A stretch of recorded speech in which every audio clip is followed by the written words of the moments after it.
What's up, guys? Welcome back to a new Universe Reacts video. Today, we'll be reacting to NASA's secret weapon. On the 16th of So July, let's get into it. 1969, the Saturn V rocket left Earth, taking the Apollo 11 crew to the moon. This enormous rocket was key to achieving President Kennedy's goal of landing a man on the moon by the end of the decade. But without the help from an incredibly unique aircraft, the Apollo program's golden moment might they not have did. happened in time. The aircraft in question was called Guppy. In the early 60s, NASA were working on the Gemini project, a series of crewed That's a spaceflight weird-looking missions which plane. would demonstrate the technologies needed to go to the moon. As the decade went on, NASA found themselves working on much larger rockets. With the designs for the massive Saturn V rocket taking shape, it was clear that transporting these giant rocket parts to the launch site was going to be an enormous challenge. Although the Saturn V launched from Florida, many sections of the rocket were made by different companies across the United States. Each stage was too large to be transported by truck or train, so the only option was to send them on a barge. For some stages, this involved a 20-day journey around Mexico via the Panama Canal. Not ideal for a program that was already under immense time pressure.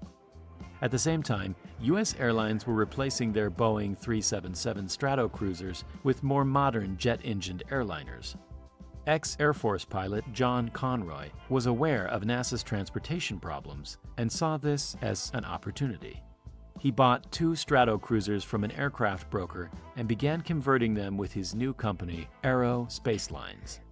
They began by cutting one of the Stratocruisers in half and inserting a section from the other Stratocruiser to lengthen the vehicle by 5 meters. Then, to increase the size of the cargo bay, they built a new fuselage on top of the aircraft with a massive 6-meter diameter.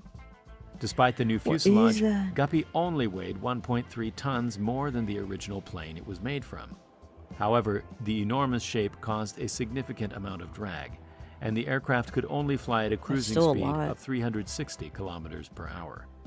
NASA were very doubtful that the plane could even leave the ground, let alone carry their enormous rocket parts across the country. So Conroy flew Guppy to NASA's Space Flight Center in Houston to give them a demonstration. After showing the plane's ability to fly safely, NASA were impressed and immediately began putting Guppy to work. The aircraft began transporting components for the Gemini program, cutting a 20-day journey down to just 18 hours. As the Apollo program began to develop, NASA was under a lot of pressure to assemble and launch the first Saturn V rocket. But Guppy's flaws were starting to show. In order to load cargo into the plane, the entire rear section of the aircraft had to be unbolted and wheeled away.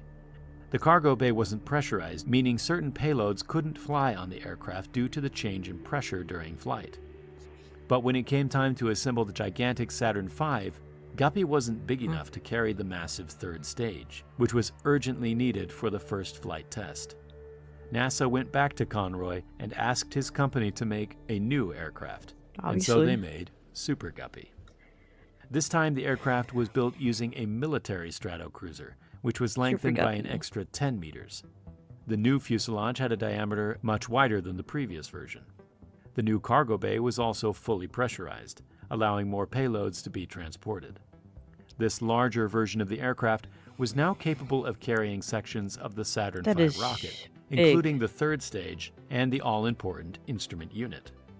The first Saturn V launch was scheduled for 1967, and despite some stages being a year behind schedule, Super Guppy delivered many of its payloads a year earlier than those traveling by barge. A year? In November of 1967, the first ever Saturn V lifted off from the Kennedy Space Center, less than 2 years before Apollo 11 would land on the moon. Over the next few years, Guppy flew over 1 million kilometers, carrying enormous sections of delicate rocketry for the Gemini and Apollo programs. Without Guppy,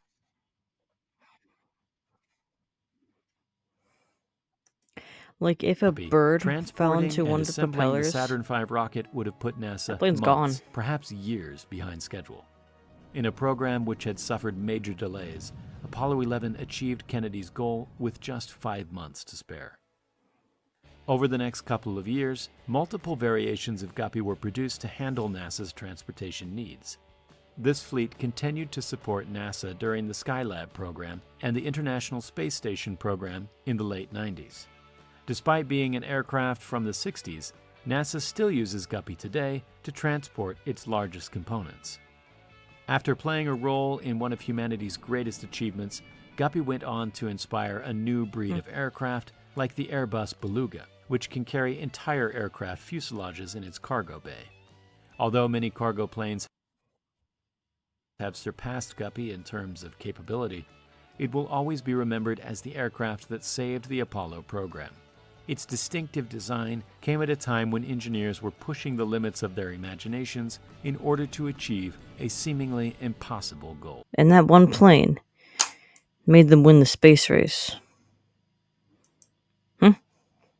Well, anyways, thank you guys so much for watching this video. If you guys liked it, please like and subscribe.